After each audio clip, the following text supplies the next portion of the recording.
This channel teaches you how to be a professional basketball player. I've been playing pro for 15 years. It took me 10 years to get to that point.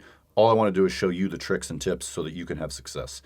What I'm going to talk about today is kind of an advanced concept, probably for guys that are already professionals. If you're not, you can keep it in mind for the future. We're going to talk about how getting more in your contract from your agent is not necessarily what's best for you. So we're going to split this up into two categories: getting more in your contract and then doing what's best for you.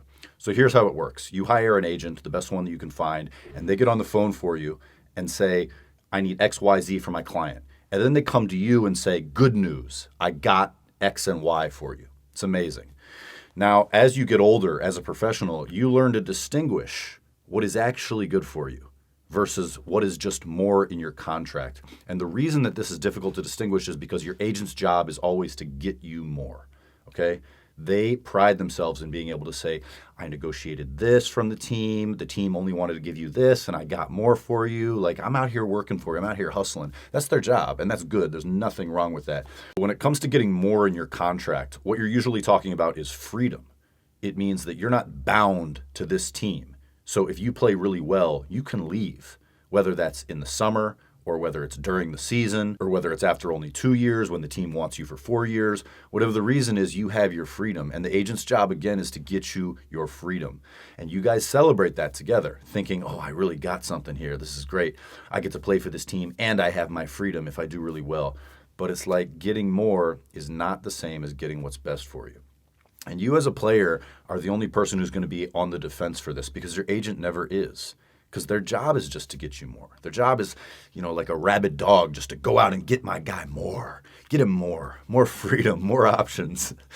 And as you get older in your professional career, you're going to end up being like, you know what, bro, I want to stick around here and contribute to the culture of the team and have the GM and the organization be sure that they want to invest in me, because that's what's going to be the best thing for my personal growth. And sometimes as a player, it's difficult to exercise that type of patience and to recognize that 2 years on this team is better than murder this league in 6 months and then move on to something better.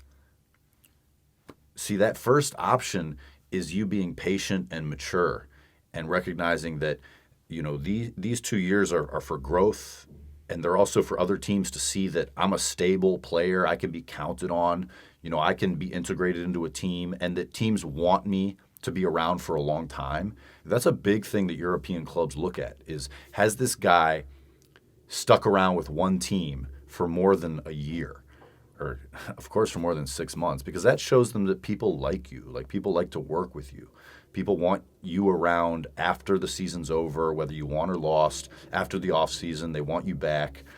What you learn as you get older, and this has nothing to do with insuring yourself against the risk that you won't play well. Listen, what you learn as you get older is that the best thing for you at any given moment, no matter where you are, is that the team you're currently on sees you as a long-term investment. That's the best thing for you always. That's when the general manager puts pressure on the coach to play you. That's when the coach is pressured to put you in the game for minutes.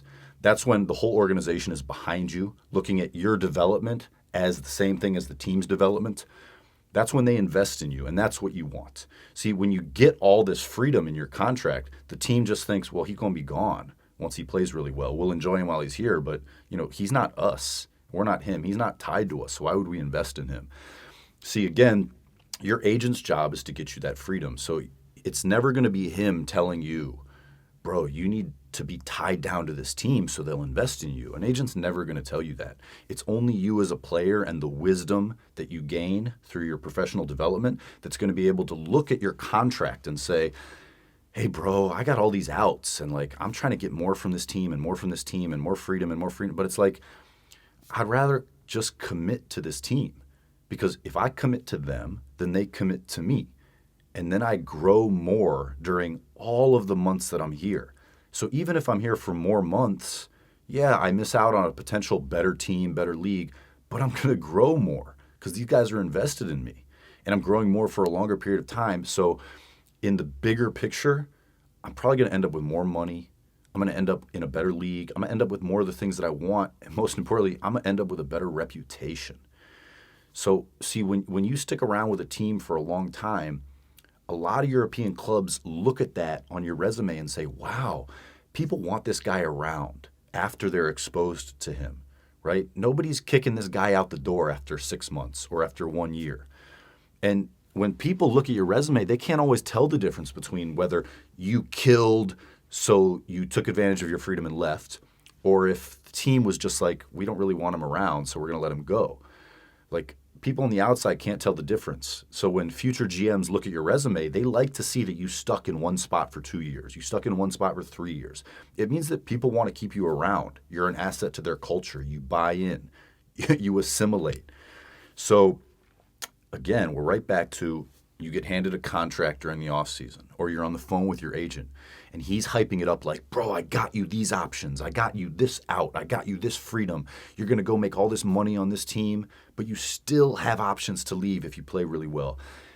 Early in your career, you're going to really soak all that up and relish it. But later in your career, you're going to have the wisdom to say, hey, man, if I don't come into this committed to the team, then they're not going to come into this committed to me.